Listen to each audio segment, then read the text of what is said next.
اسلام میں زنا کی سزا کیا ہے؟ زنا کبیرہ گناہوں میں سے سخت ترین گناہ ہے۔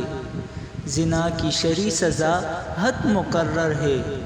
اگر کوئی شخص اس فعل شنیع کا ارتکاب کرے اور شرائط کے مطابق 4 گواہوں کے ذریعے یا 4 مرتبہ قاضی کی مجلس میں اقرار کے ذریعے اس کا ثبوت ہو جائے تو شریعت محمدیہ میں ایسے فرد پر حد زنا کا نافذ کرنا لازم ہے۔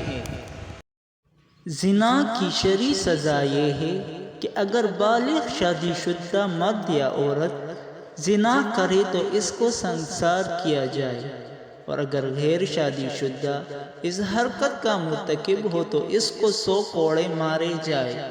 لیکن یہ یاد رہے کہ سزاؤں اور تعزیرات کے نفاذ کا اختیار اسلامی حکومت اور عدلیہ کو ہے۔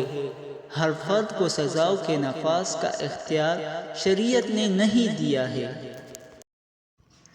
البتہ جس شخص سے زنا سرزد ہو جائے اس کے لیے شریعت میں حکم یہ ہے کہ وہ اللہ تعالیٰ کے حضور اپنے گناہ پر پکی سچی توبہ کرے، سخت ندامت کے ساتھ استغفار کرے اور آئندہ نہ کرنے کا پختہ عزم کرے، اور اپنے اس گناہ کو کسی کو مت بتائے۔